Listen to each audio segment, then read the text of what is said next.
Donc, bonsoir, bonsoir encore une fois. Bienvenue et un grand merci d'avoir dit oui à notre invitation pour ce webinaire de découverte. Ce soir, cette soirée, elle va être dédiée à la résilience. Pour qui ne me connaît pas, je suis Catalina, facilitatrice du changement, formatrice et coach, et aussi la représentante persologue en France. Parlant de résilience, j'ai pu bien muscler ma résilience en déménageant dans votre beau pays il y a 6 ans maintenant. Donc, ça me fait 6 ans d'entraînement de résilience.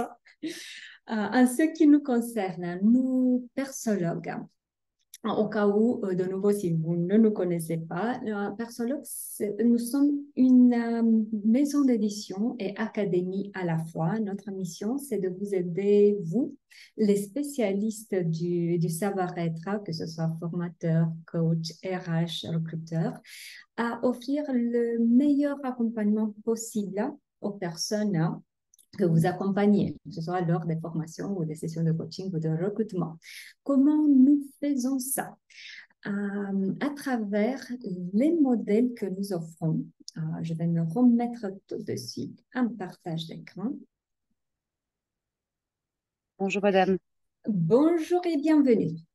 merci. Désolée pour le retard. Je suis vraiment, On était juste sur le point voilà, de vraiment démarrer. désolée. Donc, en revenant sur nous, Je persologues, vous entends plus, ça bug vraiment.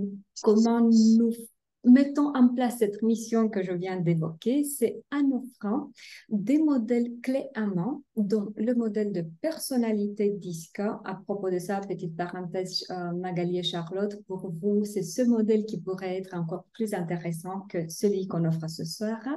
Le modèle de gestion de temps, le modèle de résilience récemment sorti du four, il est le plus récent, et aussi le modèle de gestion de stress. Cette soirée va être dédiée plutôt au modèle de résilience, mais pour fermer la petite parenthèse, si le modèle de personnalité DISC vous intéresse aussi en termes d'information, à savoir que la semaine prochaine, on va organiser un webinaire similaire de découverte, donc toujours gratuit. Si ça vous intéresse, faites-moi un petit signe et on vous enverra le lien d'inscription. Avec plaisir. Parenthèse fermée. D'accord. Alors, qu'est-ce qu'on a au menu du jour ce soir? Déjà, on va commencer par définir la résilience pour s'assurer qu'on parle la même langue, qu'on parle exactement de la même chose. On va se familiariser avec les 10 facteurs de résilience qui sont proposés par notre modèle. Euh, qui me connaissent sait que je n'aime pas le descendant, donc ça va être pour vous une expérience plutôt immersive. Je vais vous proposer 2 activités qui sont proposées par notre modèle. Et aussi, bien évidemment, on va passer en revue quelques informations par rapport à la certification qui vous donne le savoir-faire et le droit d'utiliser de ce modèle. Est-ce que ça vous va? Oui, très bien. Merci, merci. Je vois qu'entre-temps, on a aussi Nadia. Bonsoir et bienvenue. Alors, pour démarrer sur la définition de la résilience, j'aimerais savoir ce que vous en pensez sur le sujet. Raison pour laquelle je vais vous mettre tout de suite en conversation dans le chat un lien vers une activité. Je vous prie de cliquer dessus. Si jamais ça ne fonctionne pas chez vous, dites-moi et il y aura d'autres moyens de se connecter.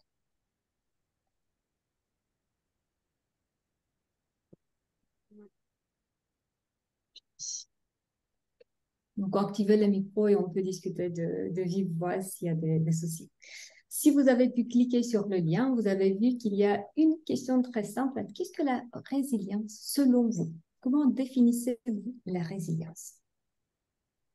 Et ça peut être à travers quelques mots, à travers une phrase, à travers une métaphore. C'est à vous de choisir.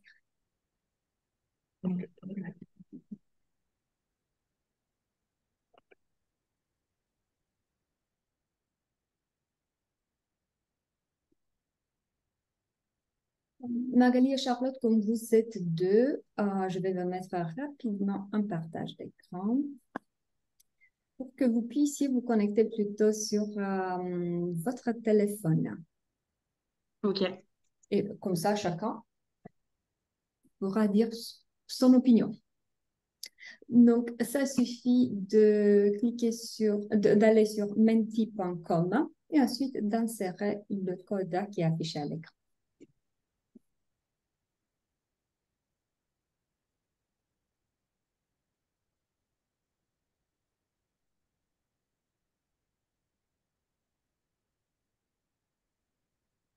Oui, je vois déjà à l'écran. La résilience est une capacité à rebondir après un échec et à en faire une compétence, capacité à faire d'une expérience difficile ou douloureuse une force, capacité à dépasser cette souffrance, effectivement.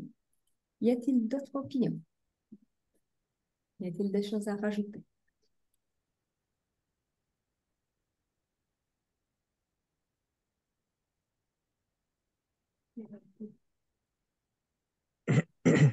Si jamais vous ne pouvez pas intervenir, faites-moi signe juste pour savoir que ne pas attendre.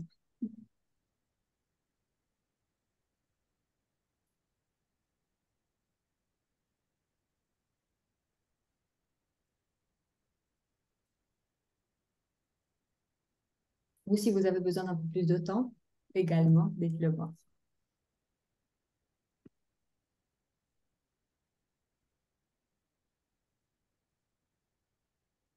Je vois qu'on n'a pas le groupe le plus bavard ce soir.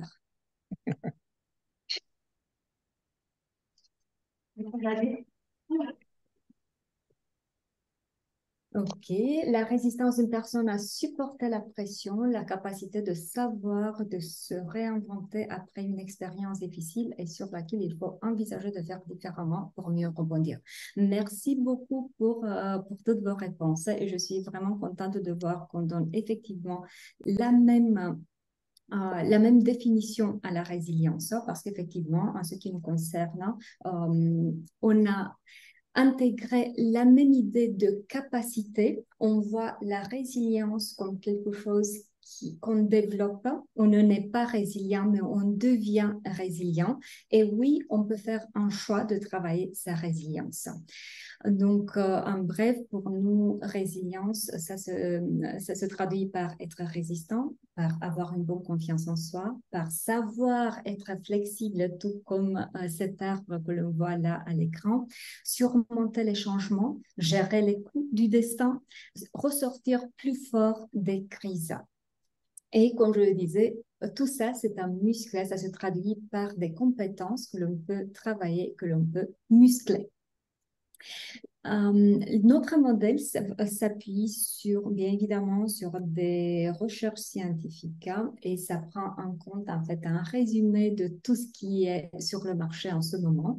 Mais on considère quand même comme pionnier dans ce domaine la psychologue Amy Warner qui a qualifié, elle est la première qui a parlé de ce sujet et elle a qualifié les facteurs de résilience comme des facteurs de protection. Pourquoi? Parce que finalement, ça nous rend plus forts pour qu'on puisse continuer à vivre et de vivre de la manière dans laquelle on veut le faire. Pour vous partager un tout petit peu sur la philosophie de notre modèle, le symbole qu'on a attaché au modèle, c'est le culbuto. Pourquoi? Parce que le culbuto, c'est toujours celui qui revient à la position initiale, peu importe les facteurs externes. Comme je disais, quand on parle de résilience chez nous, on parle des compétences qu'on a divisées en 4 domaines et chaque domaine aura quelques sous-compétences. Et on a le premier domaine, l'acceptation, ressentir, comprendre et s'orienter. Qu'est-ce que ça veut dire dans notre langage? Pour accepter, on est dans l'idée de s'accepter soi-même, accepter sa vie, accepter ce que l'on ne peut pas changer.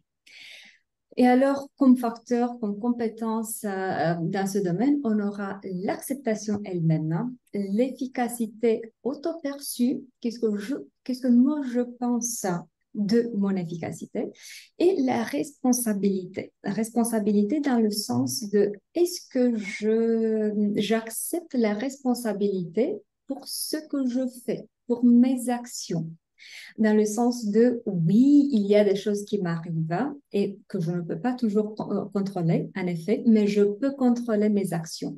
Et alors ici, on parle de la responsabilité qu'on prend pour ces actions, pour ces réactions à ce qui nous arrive. Je vous invite à m'interrompre à chaque fois que je ne suis pas claire. Et entre-temps, ça mérite une pause. Je vois qu'on a même un chat comme participant. Voilà, je crois on a monté d'un cran. Le deuxième domaine, ça va être ressentir. Pour ressentir, qu'est-ce que ça veut dire pour nous? C'est comment nous reconnaissons, comment nous gérons nos propres émotions. Ici, on aura deux sous-compétences. La capacité de ressentir des émotions positives, hein. Par ça, je ne veux pas dire que les émotions que l'on perçoit comme négatives ne sont pas utiles. Bien évidemment, chaque type d'émotion aura son rôle dans notre mode de fonctionnement. Mais ici, on parle plutôt de la capacité de s'en sortir des émotions qui, à un certain moment, ne sont plus efficaces pour nous, comme la colère, comme la tristesse. Est-ce que je suis capable de m'en sortir et d'aller vers ces émotions que l'on perçoit comme positives et qui peuvent nous donner l'élan de continuer. Et aussi le contrôle des pulsions. Est-ce que je suis capable de nouveau, en termes d'action, de mettre en place des comportements qui vont au-delà des premières pulsions? Troisième domaine, comprendre. Pour le comprendre, ici on parle de cette capacité d'analyse des causes, des situations, de mon comportement et surtout capacité d'apprendre de ce qui m'arrive. Donc, bien évidemment, on est dans cette approche de parfois on se trompe, parfois on tombe, mais est-ce que j'apprends quelque chose de ça? Et comprendre, l'essence de comprendre, c'est ça. Et alors, ici, on va parler, ça va vous surprendre, hein, mais on a inclus ici l'empathie.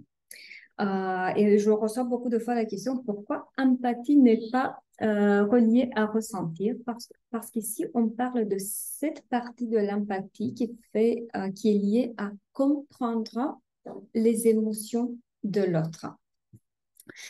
Et aussi l'analyse des causes, comme je disais. Est-ce que je comprends pourquoi ce qui m'arrive m'arrive? Est-ce que je suis capable d'en tirer quelque chose de ça? Et s'orienter. Pour s'orienter, ici on parle de comment on réussit à trouver une orientation du soutien.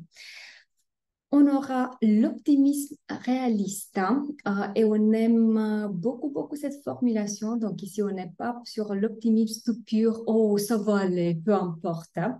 Mais on est dans l'optimisme réaliste dans le sens de, oui, effectivement, il y aura des mauvaises choses qui peuvent arriver. Par contre, j'ai la confiance que je trouverai une solution de m'en sortir. Et aussi, de nouveau, l'optimisme réaliste va être très en lien avec ce qu'on avait dit avant, la responsabilité. Donc, c'est pas que comme ça, par hasard, tout va se résoudre, mais je prends responsabilité pour mes actions dans cette idée d'optimisme réaliste. Et aussi, ici, on parle en termes de sous-compétences de la recherche des solutions, ce qu'en anglais on appelle solution oriented.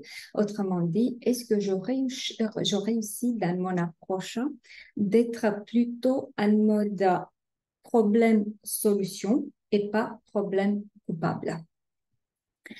Est-ce que ça fait sens pour vous? Oui, Oui, oui. ouais. Alors, je vous propose qu'on entre un peu plus en détail pour un des facteurs et qu'ensuite, on accompagne ça d'une petite activité. Le premier facteur sur lequel je vous propose qu'on se penche, c'est l'acceptation. Comme je vous disais, l'acceptation euh, est beaucoup en lien avec l'acceptation de ce qui ne peut plus être changé. Donc, accepter ce qui vient du passé, s'accepter soi-même, surtout les choses que je ne peux pas changer. Exemple concret, je mesure 1,67 m. Bah, non, je ne peux pas changer ça. J'accepte ou pas. Euh, c'est mon choix. J'ai toujours le choix. Mais ça va être beaucoup plus simple si j'accepte ça. Intégrer les pertes, les revers, les incidents non souhaités dans la vie. Accepter les choses sur lesquelles on n'a pas de contrôle. Et alors, pour la petite activité, pour la petite déjà solution pour muscler cette capacité d'acceptation, je vous propose un jeu qui est très très simple. Change it, leave it, love it. On le change, on quitte ou sinon on apprend à l'aimer, à l'apprécier. Et pour cela faire, je vous prie de réfléchir à une situation dans votre vie qui est un peu problématique en ce moment. Ça peut être de toute nature, ça peut être de nature professionnelle, ça peut être de nature personnelle. Donc, je vais vous laisser quelques secondes pour que vous la trouviez, parce qu'ensuite, on va partir dans des groupes d'échange. Et ça va être plus efficace si vous avez déjà quelque chose en tête. Faites-moi signe si c'est bon pour vous. C'est OK. Avec une toute petite précision. OK. On reste sur les situations qui ne sont pas de la nature de, par exemple, la perte de quelqu'un qu'on a bien aimé, la mort de quelqu'un. Donc là, on parle de quelque chose qui monte d'un cran en termes de sérieuxité et ça va être un peu plus difficile de travailler ce genre de choses avec un exercice si petit que ça. Donc là, ça va être un process de deuil qui va être beaucoup plus profond. Donc on parle quand même des situations qui sont encore résolvables. Est-ce qu'on doit parler de quelque chose qu'on est en train de résoudre ou qui n'est pas encore Oui, résolu? oh, OK. ça peut être les deux. Ça peut être les deux. Et alors, la première question pour vous, ça va être, qu'est-ce que je peux changer à la situation? Comme exemple concret, je n'aime pas l'appartement dans lequel je vis. OK, qu'est-ce que je peux changer? Bah, je peux peindre les murs, peut-être je peux acheter un petit meuble sympa. Donc ça, c'est des choses que je peux changer. Si jamais, en fait, je n'ai pas beaucoup de contrôle sur la situation et je ne peux pas changer la situation du tout. Alors, suis-je prête à quitter cette situation? Est-ce que je suis prête à me mettre à changer complètement? Je me mets à chercher un autre appartement. Est-ce que je suis en mesure de faire ça? Est-ce que je veux et est-ce que je peux faire ça? Si jamais cette question aussi a comme réponse, ah bah, pas grand-chose, hein. Je ne sais pas pourquoi, parce que je n'ai pas un revenu fixe, parce que euh, je n'ai pas d'économie, parce que c'est plus it's safer, donc c'est plus sûr pour moi de rester sur place pour l'instant. Alors, je pars vers la troisième question.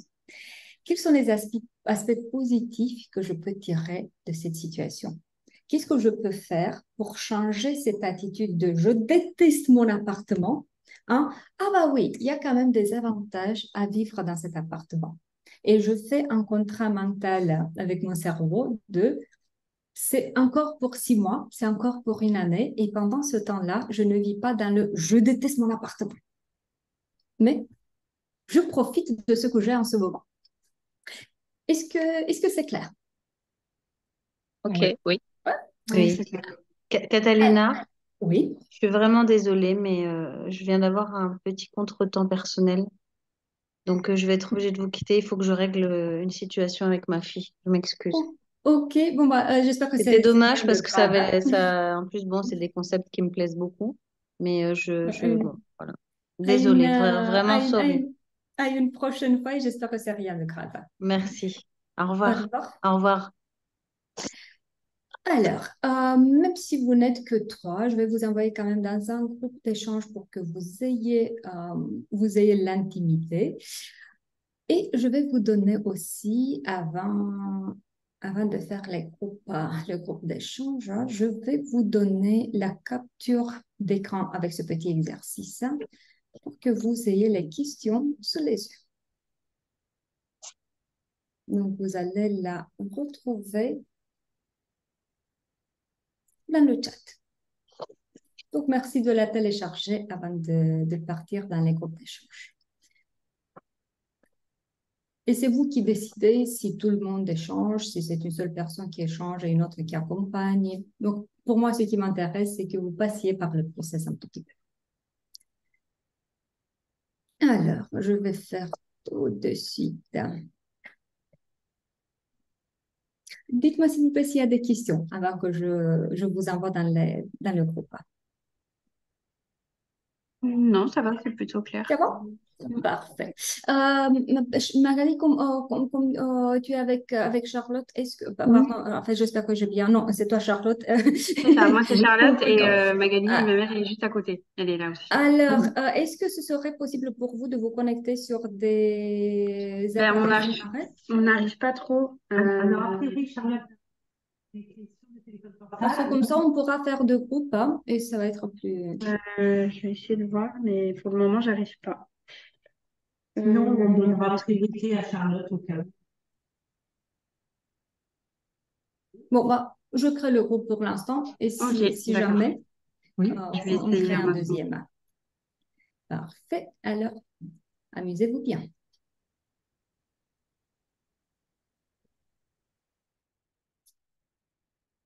La reprise. Ouais.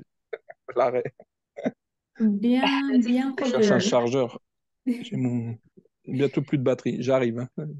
Bien revenu. Comment ça a été? Bah, c'était Petit groupe. intéressant. On était dans un échange assez intéressant. Du coup, on n'a pas fini, mais on a bien échangé. Ok. Quelles sont vos petites conclusions par rapport à la technique?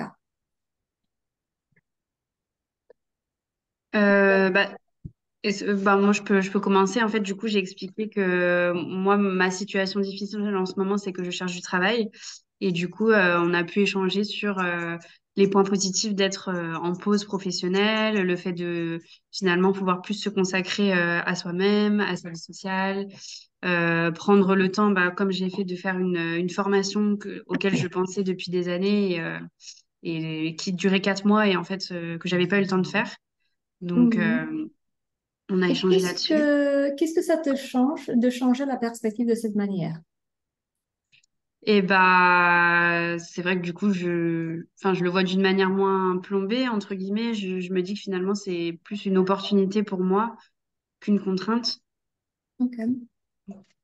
Ok. Donc voilà, merci beaucoup. En effet, c'est ça le but de la technique, hein, tout simplement de recadrage, de changer la perspective.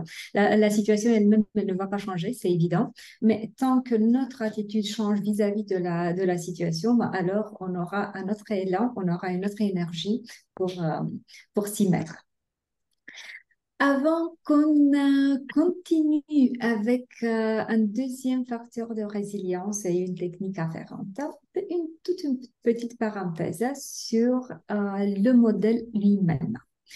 Donc, si jamais vous trouvez que c'est intéressant et que vous voudrez intégrer ça dans vos prestations, à quoi vous allez avoir accès concrètement? Un questionnaire.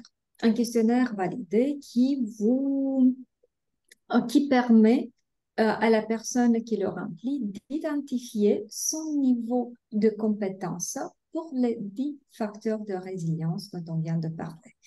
Ensuite, bien évidemment, ce qui va résulter, c'est un profil de résilience. On l'a en version courte et en version complète. Là, on n'a pas le temps de regarder tout ça en détail, mais si ça vous intéresse d'aller plus en profondeur, faites-moi signe. On peut fixer un rendez-vous en privé et voir ça en individuel. Et aussi, vous pouvez tester le questionnaire si ça vous intéresse.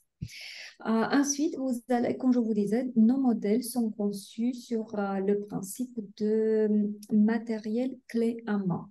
Donc, ce qui fait que, à part le questionnaire, le profil de résilience de la personne, en tant que personne qui accompagne, vous allez recevoir un workbook, un cahier d'exercice qui vous propose des techniques très courtes, très efficaces pour muscler chaque compétence de résilience. Donc, vous n'aurez rien à faire, tout simplement, juste d'intégrer ça en termes de savoir-faire. Et bien évidemment, des jeux, nous, chez Persologue, on aime les jeux, donc des jeux en format imprimé ou sur la plateforme LMS. Pour vous faire une petite idée du questionnaire, à quoi il ressemble, là je l'ai mis en allemand, mais tout le matériel est traduit déjà en français. Donc, c'est des affirmations, tout simplement, et la personne va choisir sur une échelle de 1 à 6 où est-ce qu'elle se retrouve par rapport à ce genre de compétences. Et le résultat va se voir dans un diagramme de ce type-là. En termes de facteurs de résilience, mon niveau, il est fort, moyen, faible en ce moment. Et bien évidemment, on est sur la perception de la personne sur sa propre compétence de résilience. Et c'est ça, en fait, ce qui le rend beaucoup plus acceptable, parce qu'en fait, ça va être la personne elle-même qui aura rempli le questionnaire et ensuite, ça va être un peu difficile de dire, ah ben non, je ne suis pas d'accord avec ça, parce qu'en fait, ça résulte de ces réponses à elle. Aussi, pour la certification, comment elle se passe concrètement et quelles sont quelques informations là-dessus. Donc, déjà, quel est le bénéfice concret? Qu'est-ce que vous recevez? Vous allez recevoir une licence internationale valable à vie. Qu'est-ce que ça veut dire international? Si vous déménagez un jour dans un autre pays où le modèle de personnalité Persologue existe, nous existons en 25 pays, vous pouvez très bien l'utiliser là-bas aussi. Et aussi, ça vous permet en fait d'utiliser le modèle en offrant à la personne que vous accompagnez la possibilité de remplir le questionnaire dans sa langue maternelle et ensuite d'avoir les restitutions en français ou aussi dans sa langue maternelle sans aucun coût supplémentaire. Vous avez 50% remise sur l'achat des produits Persologue, donc par rapport au prix client final. Vous allez avoir un accès à la plateforme en ligne pour la gestion des profils pour que vous puissiez faire ça en toute autonomie. Bien évidemment, accès à tout ce qui sera développé sur le modèle dorénavant. Donc, s'il y a notre jeu, un autre profil qui apparaît, vous allez avoir automatiquement accès à ça. Et de notre part, support illimité en temps. On ne vous abandonne pas une fois formé. Pour la certification elle-même, elle se passe en classe virtuelle synchrone, ce qui nous permet ce format de 5 modules hebdomadaires de 4 heures. Et ça vous permet d'intégrer en douceur les concepts, de lire, de pratiquer d'une session à une autre et d'intégrer, comme je disais, vraiment en douceur. Les dates que nous proposons cette année sont à partir de 2 novembre jusqu'à 6 décembre. Et le coût de la certification est de 1 750 € avec, étant donné que, ce que je vous disais, ce modèle, il est récemment sorti du four, donc il est vraiment très, très nouveau. Nous proposons pour cette session de démarrage de certification un 10% de remise. Donc voilà, parenthèse fermée. Dites-moi s'il y a des questions là-dessus. Quand vous parlez des profils, c'est quel type de profil en fait? Je ne comprends pas trop. Donc, le profil, en fait, ce que nous appelons profil, c'est ce qui résulte pour la personne après avoir rempli le questionnaire.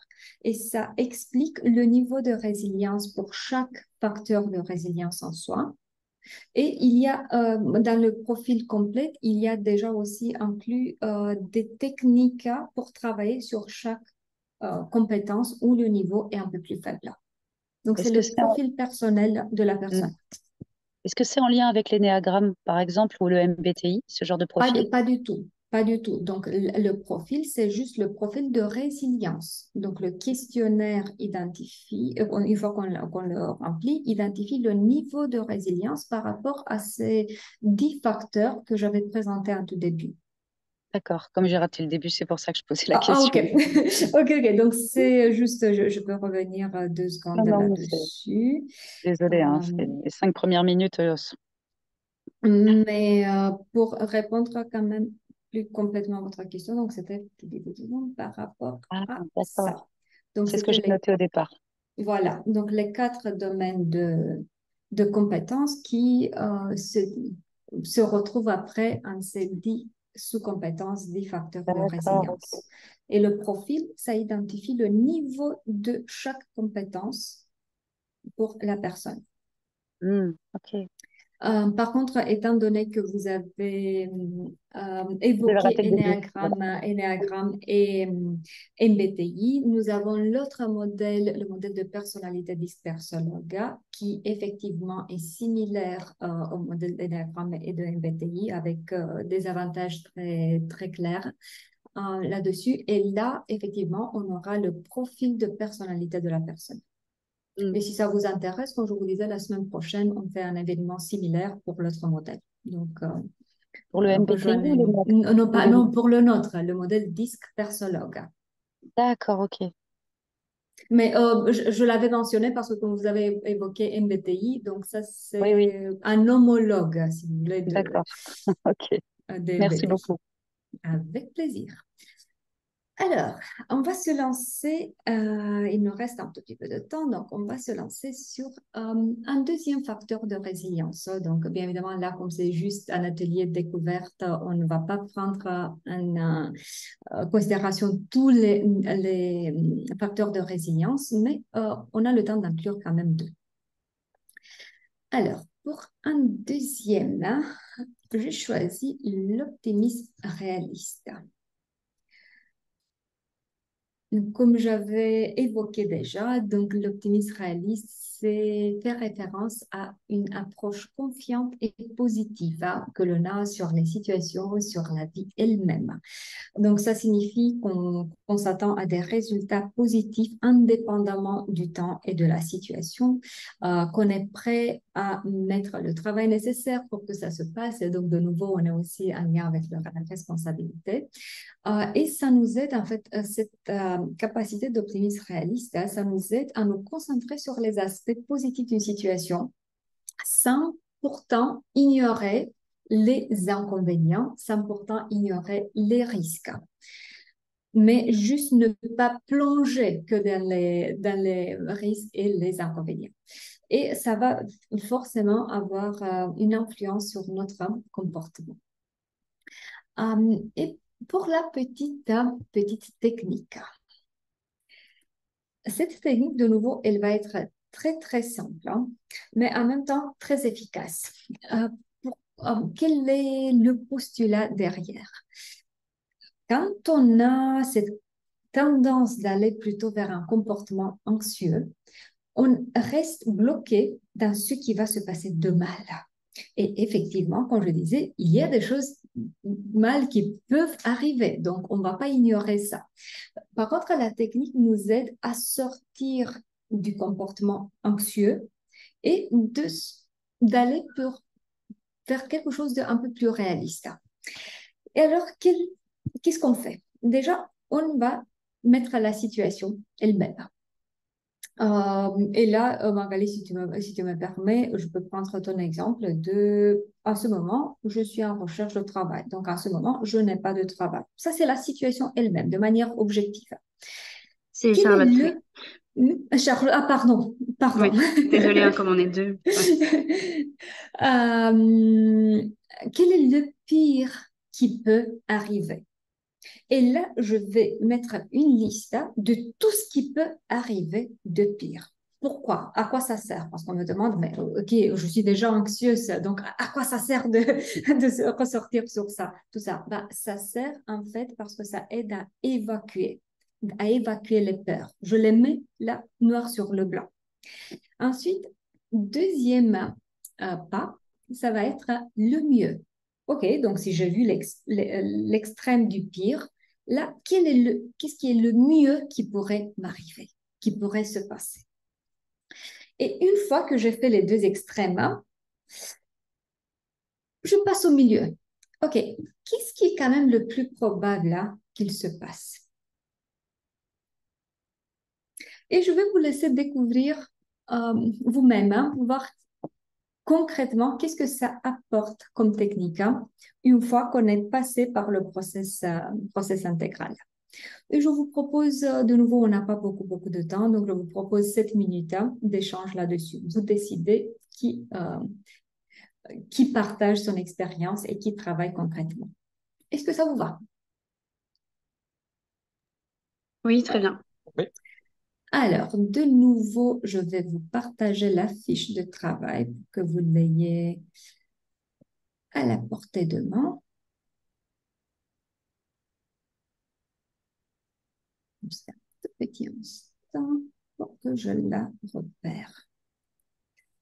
Et voilà, vous l'avez dans le chat.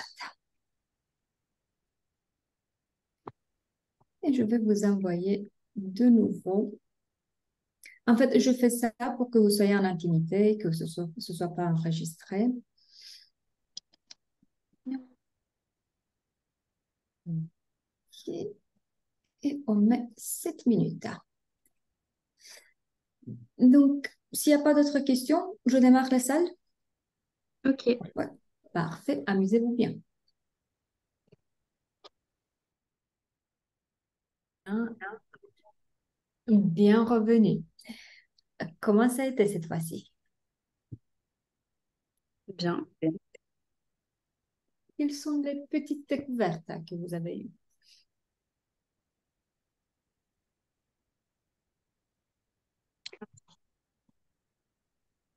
Euh, de mon côté, par rapport à la situation on va dire, de crime à société en tant que coach professionnel, disons que là, le pire, je l'avais déjà anticipé avant de me lancer dans cette, on va dire, dans cette aventure, parce que sinon, je me serais pas lancée. Moi, en général, je prévois le pire, je prévois le meilleur, et au mieux, je me situe entre les deux en me disant, c'est ça qui me fait que je me lance.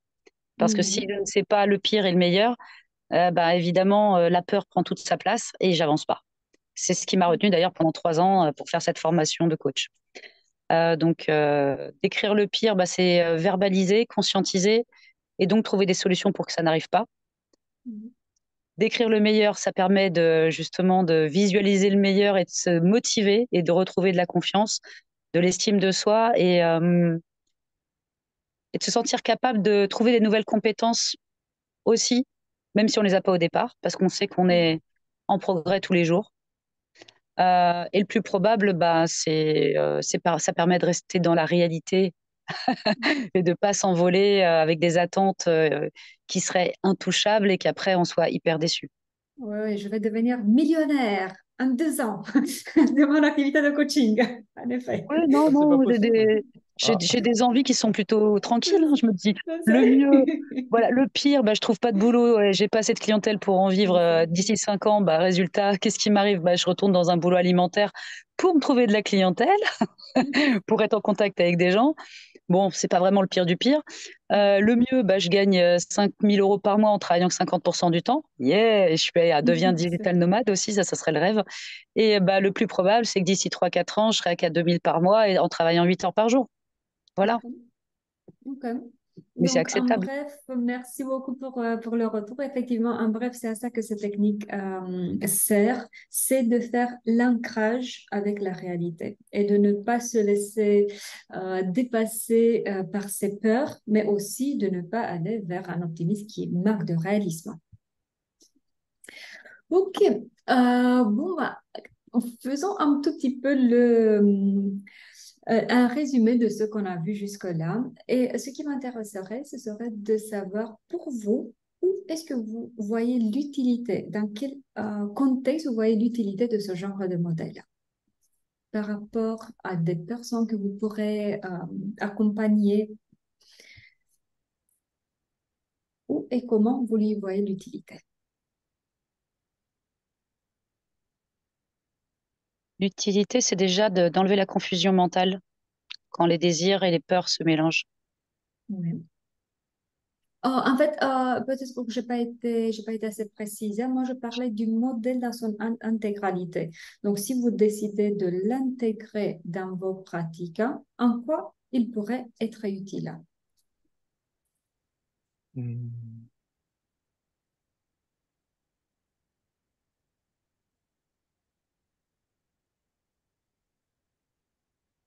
Ça permettrait à quelqu'un d'arrêter la procrastination Ok.